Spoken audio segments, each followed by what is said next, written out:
नमस्कार प्रिय कुंभ राशि वाले, मैं हूं एस्ट्रो डॉक्टर रवि गुप्ता और स्वागत करता हूं 1 से लेकर 30 अप्रैल के मध्य का संपूर्ण मासिक राशिफल यानी मंथली हॉरोस्कोप में।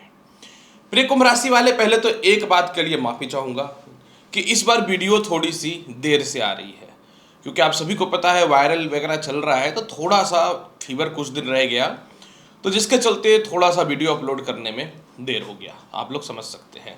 लेकिन कोई बात नहीं, वीडियो तो आपके पास आज मिल ही रहा है। कुंभ राशि वाले, जैसे कि आप देख रहे हैं कि अभी वर्तमान समय में शनि के 7.5 आपका बदल चुका है, ठीक है। और इस महीने क्या हो रहा है ना कि 5 ग्रह धन भाव पे है, जिसको द्वितीय भाव बोलते हैं। दूसरी बात, कर्म क्षेत्र पे बृहस्पति की दृष्टि है, तो ग्रहों का जो संयोग है, धन भाव पे 5 ग्रहों का विराजमान होना और कर्म क्षेत्र पे बृहस्पति का देखना, अप्रैल के महीने में आपके जीवन के कुछ नया शुरुआत होगा, कुछ नए दौर का स्टार्टिंग होने वाला है। अब मैं बताता हूं कि पूरी राशिफल चंद्र राशि पे आधारित होगी, तो जिनको भी अपना चंद्र राशि पता है ठीक है, नहीं तो आप इस वीडियो को नाम या लगन के अनुसार भी देख सकते हैं। तो चलिए कुंभ राशि वाले, अप्रैल महीने का संपूर्ण भविष्य फल की शुरुआत करता हूं। देखिए कुंभ राशि वाले, सबसे पहले मैं आपको यह बताना चाहता हूं कि आपके कर्म क्षेत्र यानी नौकरी और व्यवसाय का मालिक मंगल है, और मंगल जो है ना, ये 3 अप्रैल से षष्ठम भाव में नीच का हो रहे कर्क राशि में।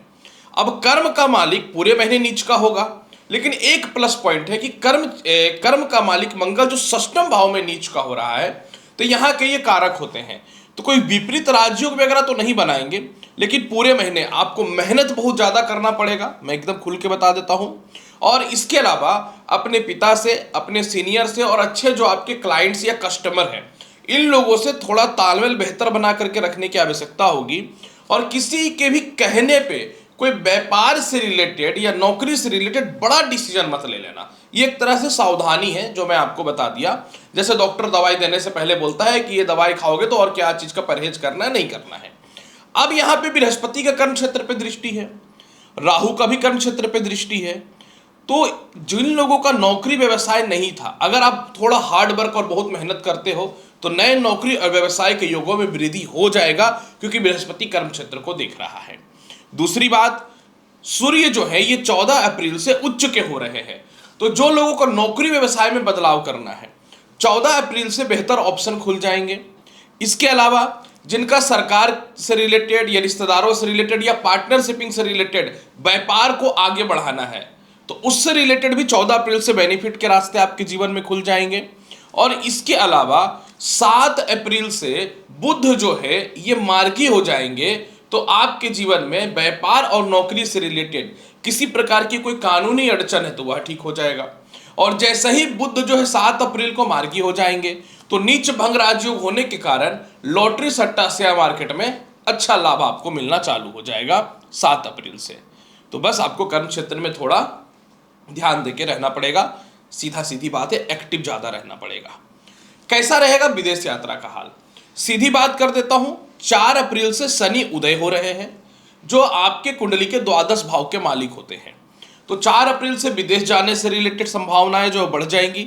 Visa, passport, green card, PR वगैरह को लेकर के, फाइनेंशियल क्राइसिस वगैरह को लेके, फॉरेन जाने को लेके जो भी समस्या है ना, वो 4 अप्रैल से सॉल्व होने की संभावनाएं बन जाएंगी।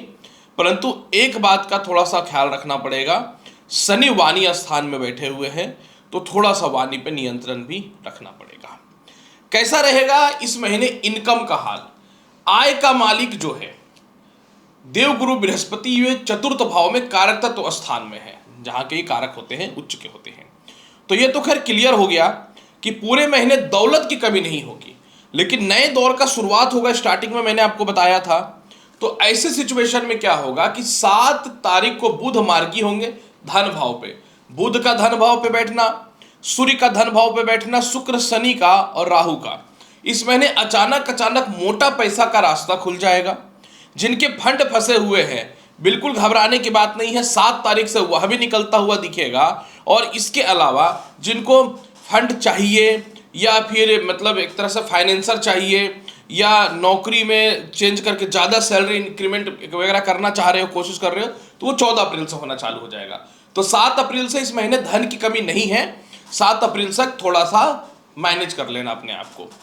वैवाहिक जीवन की स्थिति कैसी होगी? देखिए 3 महीने से वैवाहिक जीवन का हाल खराब है। जब सूर्य मकर राशि में गोचर कर रहा था, मकर में भी गोचर हुआ, कुंभ में भी हुआ और अब तो द्वितीय भाव पे भी है। तो यहाँ पे क्लियर है कि आपका 14 अप्रैल से वैवाहिक जीवन में सुधार हो जाएगा, सेपरेशन, मतभेदता, डिस्टर्बेंस खत्म हो जाएगा। 14 अप्रैल से ससुराल पक्ष से भी आपके तालमेल ठीक हो जाएंगे। जीवन साथी गुस्सा होकर चला गया था या चली गई थी तो एक दूसरे के मध्य में कॉम्प्रोमाइज हो जाएगा। जिनको द्वितीय विवाह करना है 14 अप्रैल से आपके लिए भी रास्ता बेहतर खुलता हुआ नजर आएगा। और इसके अलावा जो है, अगर आपका किसी से रिलेशनशिप खराब हुआ पड़ा था या लव मैरिज करना चाह रहे थे, जिसको लेकर के जीवन में थोड़ी सी परेशानियां जो आपके जीवन में चल रही थी, तो 7 अप्रैल को जब बुध मार्गी होंगे तो इस मामले में भी लाभ आपको मिलना प्रारंभ हो जाएगा। ये एक सबसे बड़ा बेनिफिट रहने वाला है, तो घबराने की कोई आवश्यकता नहीं है। भूमि मकान वाहन संपत्ति का हाल कैसा है? पूरे महीने भूमि मकान वाहन संपत्ति में कोई दिक्कत नहीं है। नए वाहन या नए संपत्ति की प्राप्ति कर सकते हो। ज्वेलरी वगैरह अगर आपका गिरवी रखा हुआ है तो वह भी आपको जो है वापस मिलता हुआ नजर आएगा। और खानदानी प्रॉपर्टी वगैरह का जो विवाद है वह सॉल्व होगा, लेकिन पिता से रिश्ते बेहतर बना के रखने पड़ेंगे। उनके स्वास्थ्य का भी ख्याल आपको थोड़ा सा रखना पड़ेगा। माता से रिलेटेड कोई घबराने की कोई आवश्यकता नहीं है। कैसा रहेगा आपके जीवन में जो है शिक्षा और संतान का हाल? शत्रु की राशि में डेफिनेटली मंगल बैठे हुए थे, तो लगभग 2 महीने से संतान से मतभेदता भी है। संतान कंसीव होने का भी गुड न्यूज नहीं मिल पा रहा है। और इसके अलावा जो है संतान को लेकर के चिंता भी है। अब 4 अप्रैल को मंगल जो है वह चले जाएंगे, 3 अप्रैल को चले जाएंगे षष्ठम भाव में। तो आपके जीवन में 3 अप्रैल से तो नहीं, 7 अप्रैल से जब बुध मार्गी होंगे तो 7 अप्रैल से शिक्षा में बढ़ोतरी के रास्ते खुल जाएंगे। कोई जॉब है या इंटरव्यू है तो आप पास हो जाओगे। संतान को लेके किसी प्रकार की समस्या है या संतान कंसीव वगैरह नहीं हो रहा है तो वह समस्या भी आपके जीवन में ठीक होता हुआ नजर आएगा। और इसके अलावा द्वितीय संतान से मतभेदता है या फिर डिस्टर्बेंस है या द्वितीय संतान कंसीव वगैरह करना चाहते हो तो आपको घबराने की बात नहीं है। इस मामले में 14 अप्रैल के बाद परिस्थिति बहुत ही अच्छी होते हुए नजर आएंगी। कर्ज और लोन का हाल कैसा रहेगा? देखिए इस महीने लोन और कर्ज से आपको बचना पड़ेगा। डैट मीन्स कि मंगल नीच का है तो इन्वेस्टमेंट आप सोच समझ के करिए। स्टार्टिंग में मैंने क्या कहा था, किसी के भी कहने पे नौकरी व्यवसाय में कोई फंड मत लगा देना कहीं पे। और इसके अलावा केस मुकदमा का हाल कैसा है?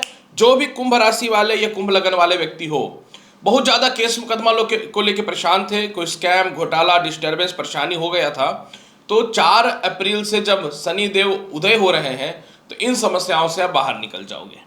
तो उपाय क्या करना चाहिए? सबसे पहले तो वाणी पे थोड़ा सा नियंत्रण रखना चाहिए। 14 अप्रैल तक राहु और सूर्य की युति हुई पड़ी है ना, साथ में शनि भी है, तो 14 अप्रैल तक थोड़ा सा मेंटली अपने आप को मजबूत बना करके रखो। मन में कुछ नकारात्मक तथ्यों की ओर नहीं लेकर के जाओ। हनुमान चालीसा का पाठ करो और इसके अलावा पूरे महीने जो है दुर्गा चालीसा का पाठ करो। ये 2 उपाय करना बेहतर रहेगा। लाइफ बदल जाएगा, इस बात का श्योरिटी है। तो प्रिय कुंभ राशि वाले, 1 से लेकर 30 अप्रैल के मध्य का संपूर्ण राशिफल बता दिया हूं। उम्मीद करता हूं बताई गई जानकारी से संतुष्ट होंगे। चैनल पर नए हैं तो लाइक करिए, शेयर करिए, सब्सक्राइब करिए। मिलता हूं अगली वीडियो में और महत्वपूर्ण और ज्ञानवर्धक जानकारी के साथ। तब तक के लिए एस्ट्रो डॉक्टर रवि गुप्ता का नमस्कार। अच्छे से रहिए। धन्यवाद।